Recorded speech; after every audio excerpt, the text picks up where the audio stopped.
Hi, folks. It's been a while. I am back, and I'm here just to share something with you. Like I said, the past 2 months has been pretty crappy for me. But I've also been inspired by some of my brothers on the streets and the world and what's happening. Of course, it's Black History Month, and that's the thing that I kind of like to do. It's kind of my thing, as much as ministry is, and of course, Black church and the Black church. And so I've been inspired by my brothers. I want to just do a shout out for Dr. Gianni Clarkson, who's been uplifting African American history all over the East Coast and just doing so many wonderful things with his teaching. And my good brother Malik Bartholomew down there with Nola with Nola Tours and his uplifting of African American history at Dillard University, and just being a historian, at Nola Tours, just doing all the wonderful things that he does. And so I want just not to get out of the month without dropping just a little heat, little hotness, and it's for you all around Black history and the United Church of Christ, i.e., the Congregational Church, as we've been the ENR Church, all the different antecedents of what is the UCC. So, as you are aware, let me just give you a little backstory. The United Church of Christ actually is, and I'm gonna argue, and this is where I come from. I'm coming from a different historical perspective of you actually have to hold all of the history. And so, part of our issue, I think, and especially as a mainline denomination, we are we are caught up in the milieu zeitgeist, you want to call it, of what is American white supremacy culture. And in that zeitgeist milieu, there's a serious cultural amnesia. And so where we begin in the United Church of Christ is we begin as kind of a denomination in 1957, even though we are historically also the Puritans and the Pilgrims from Massachusetts and colonies. So we're really a 402-year-old denomination, but we only count since 1957 from the most recent merger. And not to break it down and get all kinds of into the wonks already, but just want to say a couple of things in terms of. So what I want to do is uplift just some basic things around Black folks in the UCC, and also it also includes people in the Unitarian Church, because the Congregational Church, the Unitarians split from the Congregationalists over 200 years ago. So this is also that's it. So I'm just gonna be clear. Let's start off, for example, with the idea that yes, so when the Puritans and the Pilgrims came to, Massachusetts, they founded churches, and we have to understand that. Yet, what's different is no, this was to be the city on the hill. This was Christian nationalism in its outset. They were leaving England. They were not part of England, and you have to also realize that at the same time, literally 20 years later in England, the same people, a different sect of the same people in terms of the Puritans and the Pilgrims, they're going to go to they go into a civil war. And it's the part of the larger Civil War piece of England, where the Puritans do go against the Anglicans. And so this is the separatist group that comes over here as they got kicked out of the Netherlands, and they come out here to England, out to the to Americas. I know I'm stuttering a little bit. I'm doing this off the cuff, but to be clear about it, and the reason why I'm starting with that point is so because but it was nationalism. That's what it was. And let me be clear. Let me also be clear about what happened in the British Civil War, the end of this British Civil War, which is the last Civil War they had, which ends up being a precursor to the American Revolution, because one of the issues they have is taxation without representation, and that's one of the things that actually gets solved. But let me explain how it gets solved. Okay, there's a guy named Oliver Cromwell. He's a Puritan. He's on the UCCR side. Yeah, and he becomes. They kill the king. They take over the government. It becomes a Puritan government. They revolt against the Anglicans. They shut all that stuff down, and they go a whole different direction. That actually is like kind of like what is Boston, what is Massachusetts, and all of that. Now, it is, but it's still a state government run by for and from by the people, but is not a monarchy. Now it's a republic, or it's a commonwealth. See, that's where the Commonwealth is. And so the Commonwealth of England serves, with Oliver Cromwell for a good 10 years. And then he dies, and then son takes over and it doesn't work. And they bring the king back about around 1645. Again, off the top of my head, not, of course I could do more than that. But now we all know 1619 to 1620, the 1619 project, and we know what 1620 is. So do you see how these things line up? So, as I mentioned, African Americans, I was talking about African Americans in the UCC struggle. What I'm going to say is very clear and it's very easy and it's very fun. Okay? So, if you black or white or whatever in Boston, really at that time, guess what you is? You Congregationalists. You're in the club. So, so that's where I started off with just saying, so yes, so Crispus Attucks was UCC. Phyllis Wheatley, UCC, and our brother, our wonderful conference minister, Reverend Dwell Watkins. Actually, they've actually put together a Phyllis Wheatley, say a Phyllis Wheatley, not endowment, but a scholarship or foundation to do some more of the talking around that stuff. Who else? Oh, Agrippa Hall, UCC. I mean, so basically, if you want to ask the question, where are blacks in the United Church of Christ during, if they were black and they were there in the struggle or there on any side, because, and the reason why I'm saying this, and I skipped something, is that because in that world, the church was the official instrument of the state of Massachusetts. And yes, you actually had to be a member of these churches to be in good standing in the society itself. So everybody's a member. So yeah, so we know that Crispus Attucks was baptized at church in Firmingham, at First Congregational, I think, in Firmingham. Um, but yeah, so that's my first take actually around that, is to say, yeah, it's all of them. So if they're black and they're in the revolution, that means they have to be at church, and they're, yeah. So we're in that, and we're always been in that. But where my actual place of study actually goes to, and this is what I'm going to do with y'all today, and this is just a test because I want to celebrate just being back in my apartment, because yeah, God is good, and God has lifted me and held me up around for the past 2 months in a whole nother way that I did not understand. And I want to thank my mama too. It's just to go through a hot bibliography. I want to do a hot bibliography of some books around learning about blacks, African Americans, race in the United Church of Christ. And also I want to say that my specialty in terms of is looking at I like looking at the actual confliction and the confluence of things that actually happened in the 1950s around the merger. So, but what I would like to start off with is to give you some four tints, some foreground in some places, is to show you a couple of the books, and to uplift some of the folks, the scholars who came before me.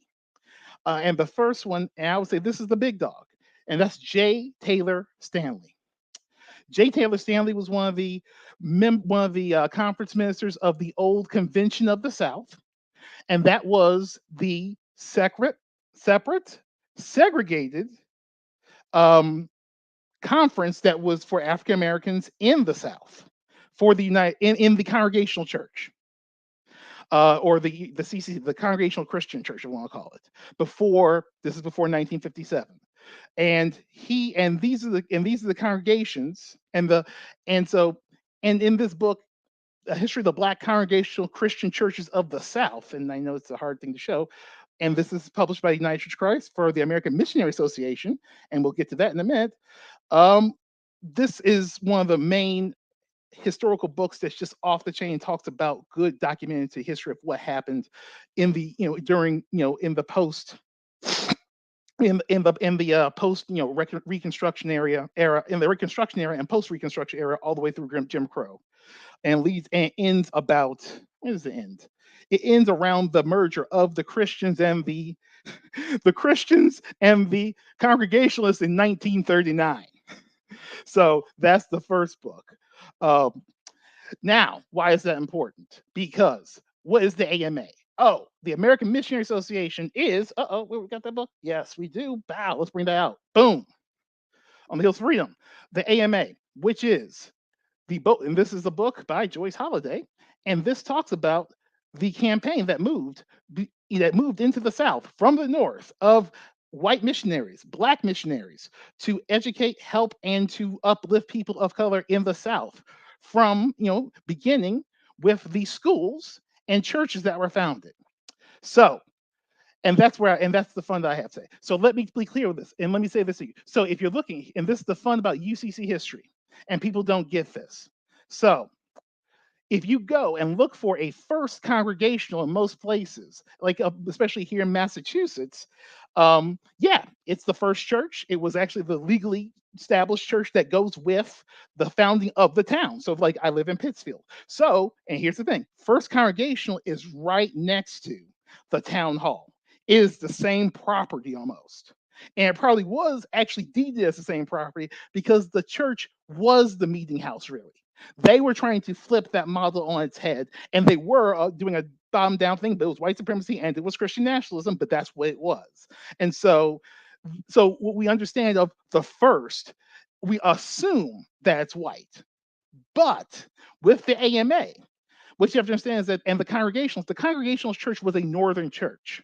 There were no there were no congregationalists in the South. It was a church connected to the state religions of, for example, of Maine, Massachusetts, and maybe not Maine, because Maine might have split off before that, in their thing, and Connecticut.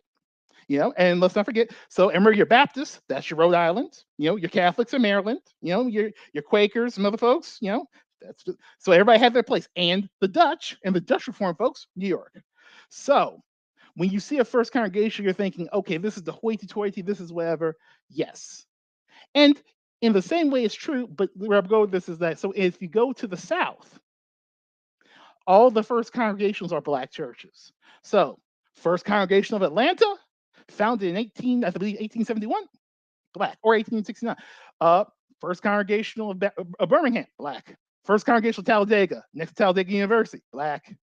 And so where did this happen? How did this happen? Well, the AMA went down into the AMA, the American Missionary Association, which was founded connected to the Amistad, and this is a painting from from the Amistad painting series, which is actually at Talladega.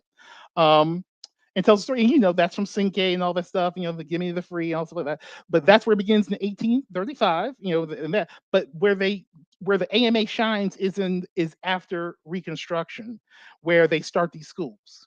And so they start schools all across the South, all the way across. So we got Atlanta. So you have Howard University, Fisk University, Dillard University, which is straight university, and then merged in with New Orleans University, formed Dillard University in the 30s. Houston Tillerton, these all merged actually during the Depression. Lemoyne, Houston Tillerton is in Austin, Texas. So again, black churches, and then you also have Houston Tillerton in Memphis. And so where you have these schools being established in either 1867, 1869, like Dillard was, or 1871, in those 3 or 4 years, within 2 years, you have a congregation sprouting up. And this is educated clergy, all the fun and social, issues of the middle classness and what will be middle classness in the 20th century is being birthed at these schools too. And so, yeah. And so, yep. So, yeah. And so, but no, and I'll say no. So, but I am wrong. So, on one place. So, like, for example, First Congregational in Memphis is a white congregation. Second Congregational in Memphis is on the campus of Lemoyne Owen. Again, so you have black folks being congregational, growing up congregational, doing their thing through this time. And like I said, it's in this book here on the Heels of Freedom to learn all about the AMA.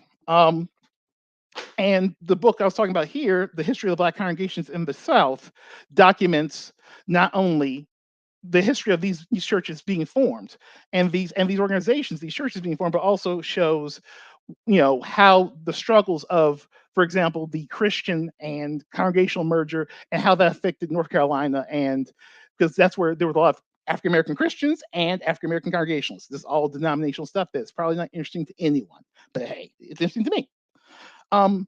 But so where Jay Stanley left off, his son picked up. And this is A. Knighton Stanley. And his ancestors gone on to the grave. This is both copies of the book. Yeah, because I got that like that. He passed on a couple years. He was pastor of, I believe, where is it? He was at, let me read back. He retired as pastor of People's Congregational Church in United Church of Christ, which was in D.C., of course, connected with Howard. He's a graduate of Talladega brothers and sisters, and then he got his MDiv from Yale and his DMin from Howard. Again, the same, all the congregational parties playing in. And so in this book, he carries on where his dad actually leaves off and talks about how the mergers take place in the 30s and how congregationalism kind of plays out around the Black community and the Black church. And in that book, The Children is Crying. And so let me then also just lift up some other folks in the struggle and in the place, just because. And I would not be remiss without uplifting my home, my peeps, and I call them the infamous, but this is the Congregational Church of Park Manor. And they are a FIST. We were a FIST church. We are a FIST. We are living and doing our thing. It's wild. It's great. And this is their ad book from from a while ago. But what happens is that all those folks who are going to FIST, going to Dillard, going to all these places, they move to Chicago, they move to Cleveland, they move to New York, and they start churches. One of them, bam, Congregational Church of Park Manor. Now, this is the fun, and this is where my research actually goes into, is the issue of how do these congregations come into existence? Because what's interesting is this is a restart. There is a congregational church, there is a Park Manor congregational that existed, and it was white.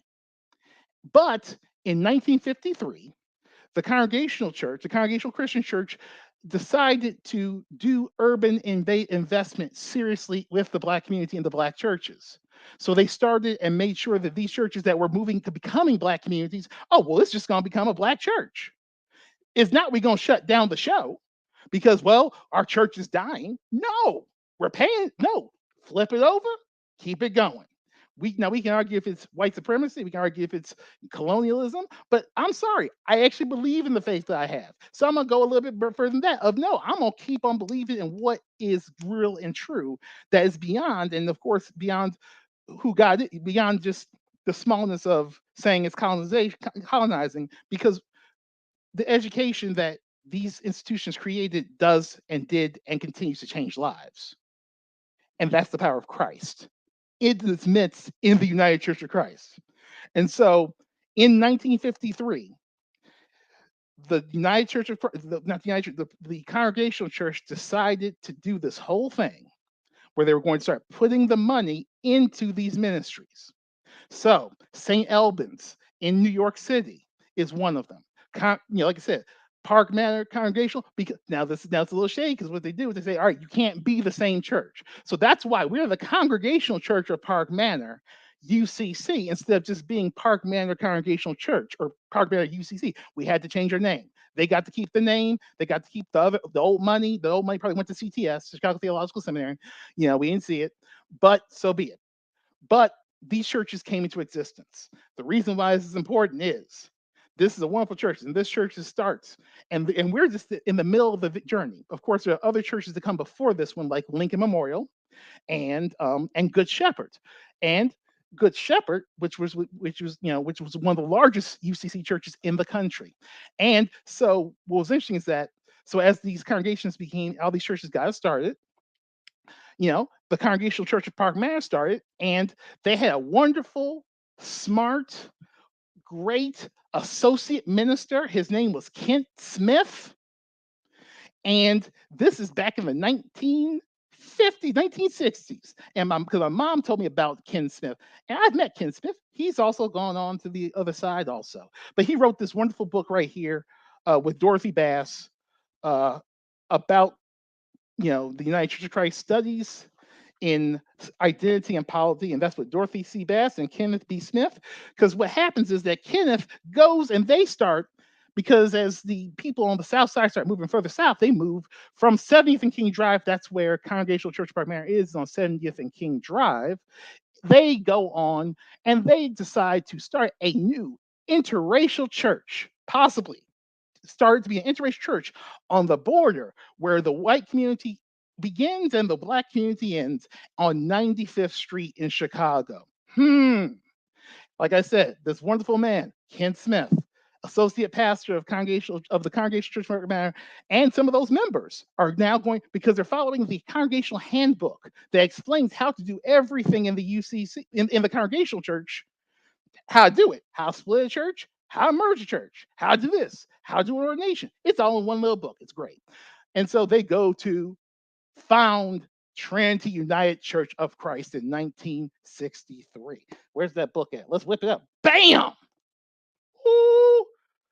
This is a Sankofa moment, the history of the United Church of Christ, written by the man himself, the OG, the greatness, Dr. Jeremiah Wright Jr., mentor, leader of faith, and all that good stuff. But, and so then we all know the wonderfulness of Trinity. And so, yeah. And so that is, for example, things happen. Now, let me not also, so that's a Sankofa moment written by Dr. Wright. Keep it on this kind of weird, ad hoc bibliography. I know I'm talking quickly. This is also, you can record it and whatever you want to do. And this other one is by Julia Smith. Julia Speller, my bad, Dr. Julia Speller.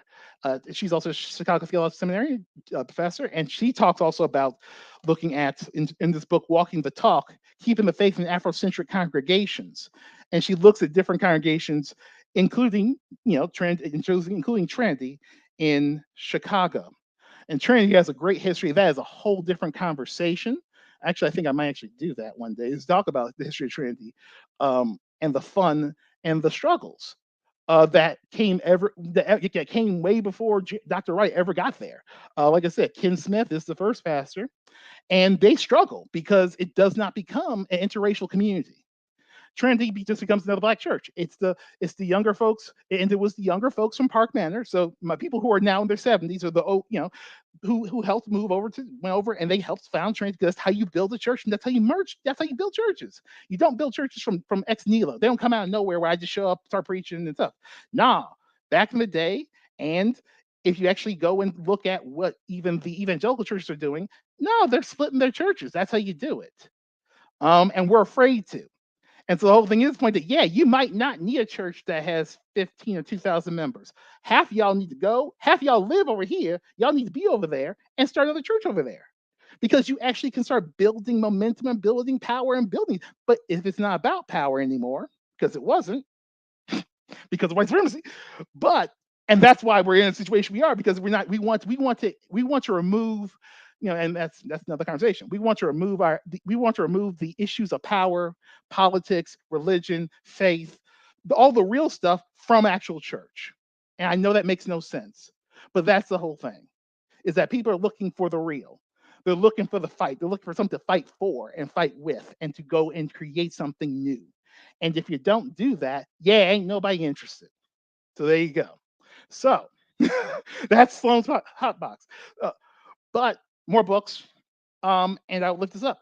And this is here, and this is another book, and this is actually not about but I'm gonna look it up because it's written by Dr. Barbara Holmes, and she was a member. She grew up, and she was a member of Dixwell. No, yes, Dixwell Congregational Church in New Haven, and Dixwell is the OG. They were founded they are one of the oldest black congregations period, founded in 1820. And she also then was also president of United Theological Seminary down up in Minnesota. And so she is a great UC minister, has been doing great things. And that's the one thing you have to think about, is like, yeah, we've been in this game the whole time. And as we talk about Dixwell, and then we talk about Faith in Hartford, which is also founded in 1820. And so that's another historic black church that has been going, and it's been around for over 200 years. And then you have St. John's Congregational Church in Springfield, and that was founded actually in 1847, I believe, or 1848.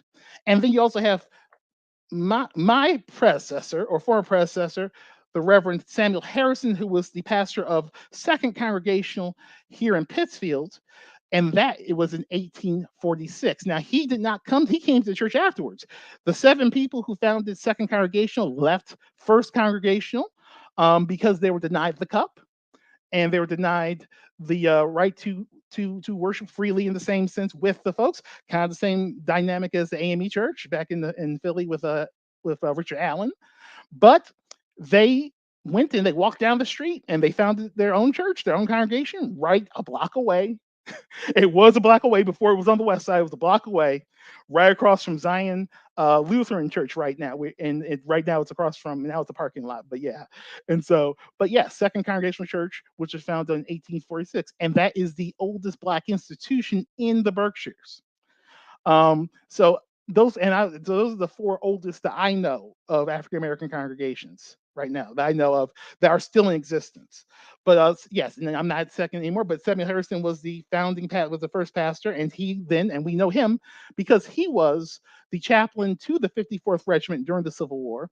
He actually worked with the church. Then he left. He left second.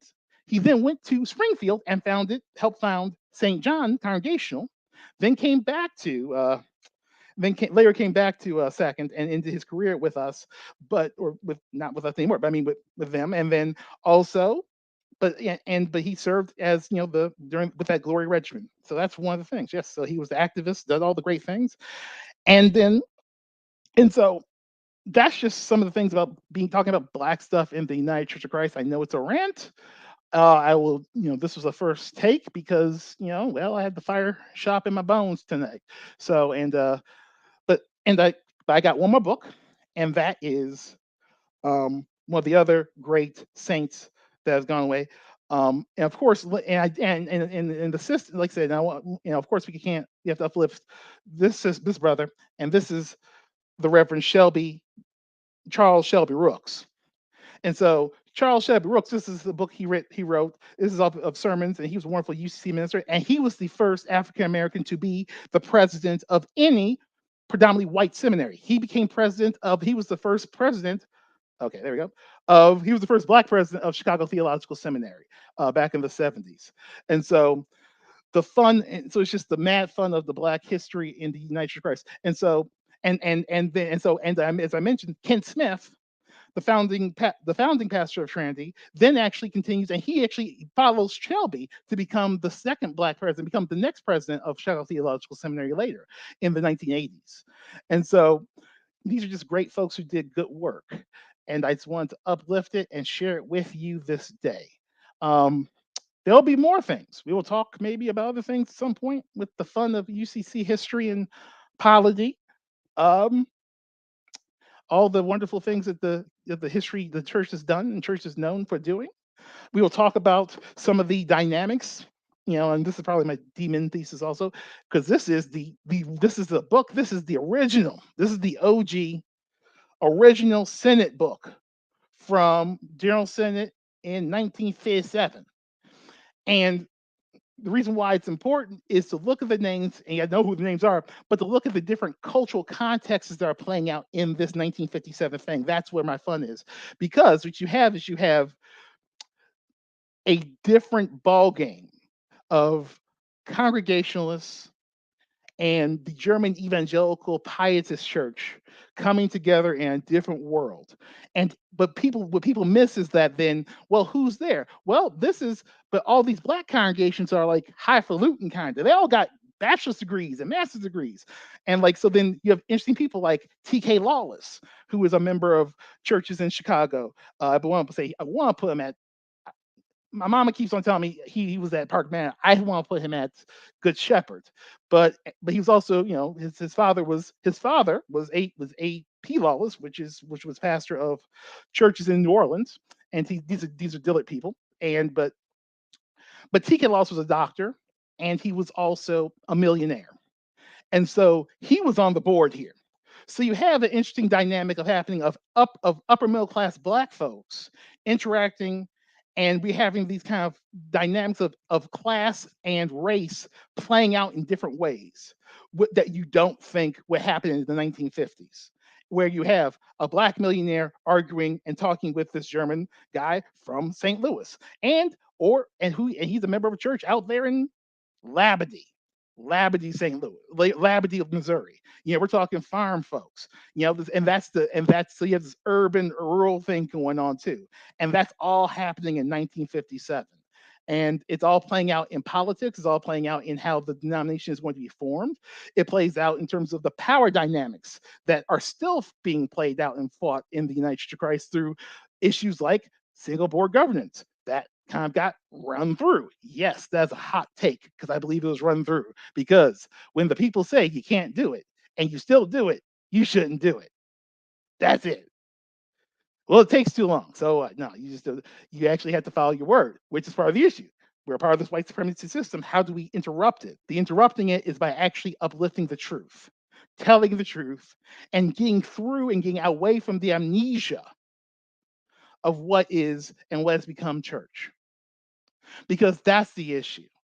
Because the whole thing is this point that it isn't, no, we don't want to deal with the reality of, yes, your grandmother actually gave a good part of her life savings to the church for it to live. And that's what everybody did. And you're not willing to even give 10% of your income. So, no, it can't work the same way. But you're not willing to acknowledge and ask your mama or your grandma, literally the person who brought you to this church, how this church functioned. And it might be that you have to give more money to make it work because it's your responsibility as a part of this collective, not an individual, collective journey. And I think that's part of it. I will also say that I mean, and the same thing of, well, we don't know how to build new church. Bullshit. Stop it. You know, no, we don't want to say, okay, this is now going to become a Hispanic church, and or this is going to become a Latino church, a Latinx church, and we're going to pay for it. Which means, yes, for a church to look, if you're just going to give somebody, if you're just going to have a pastor have a full-time salary, I'm saying not conference guidelines, I'm saying $50,000. So guess what? $50,000 times 10 is 500,000. So that's how much you're going to have. There you go.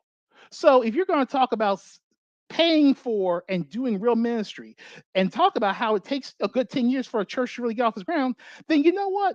We need to talk about building costs, and we need to talk about, yes, we're going to do a 10-year contract for 50,000 for $500,000 in terms of you being, we're going to, the denomination, the conference, the association, somebody has to actually say, this is guaranteed so we can make this work. That's the only way this works. You actually got to plan things out. And we have to acknowledge where the plans have been forgotten, where the plans have been hidden, and the plans have been lied about. And that's why sometimes it's race, sometimes it's ethnicity, sometimes it's racism, sometimes it is white supremacy. And that is the fun of what it means to do church and be church. So the books, like I said, of this hot, quick bibliography / rant session celebration of Sloan actually being in the house in his own apartment again, because yeah, I ain't got no clothes still. That's another thing. Are these books? This book here is about Samuel Harrison and by Anne Elizabeth Barnes. We got You Can't Get This, but I got Maybe You Can, which is the United General Synod book from the UCC back in 1957. To learn more about the AMA, the American Missionary Association, all the good stuff that took place, and how these institutions and are still going on and still working and are still in existence, like Dillard and the churches right here on the Heels of Freedom, Joyce Holiday, to learn about Afrocentric churches and what they've been doing, and to hear from a great theologian and church historian, Julia Speller, about Trinity and her take in historical take on Trinity is Walking the Talk. The Truth, the Man, the Legend, a Sankofa Moment, the History of Trinity United Church of Christ by Dr. Jeremiah Wright Jr. This is the UCC book with Ken Smith and Dorothy Bass. And The Children is Crying, A. Knighton Stanley, and the book written by his father, History of the Black Congregational Churches in the South, right here.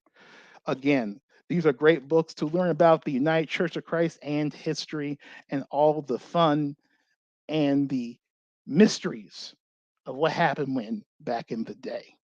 So I'm still here. It's the second day, last day of Black History Month. Finally did something. I'm glad to see y'all are still shining and riding and doing your thing. And I will see y'all in the future. We're going to be, me and my friend Joe, we're coming with some hot podcasts coming up pretty soon about doing some theological talking and talking about some good things. And you will be finding out about that very soon, and also other things in ministry. And if you need somebody to preach for Black History Month next year, or if you just want somebody to preach for Black History Month in March, or if you need somebody to preach, period, holla at your boy. I'm in Pittsfield, but I'd be happy to take a plane if you pay for it for me to preach anywhere you want me to preach. Just cheesing. Anyway, God bless. Have a wonderful day. We're here. We out here. Have Black History Month. Happy slow apocalypse. Pray for people in Ukraine. Pray for people in Russia. Pray for the people in the United States. Pray for everybody, that everybody has common sense and stops doing stupid stuff. In the name of God, that we hope and we pray for peace and cooler heads, or just some common sense. We hope and I say amen. Peace, and see you all in the future.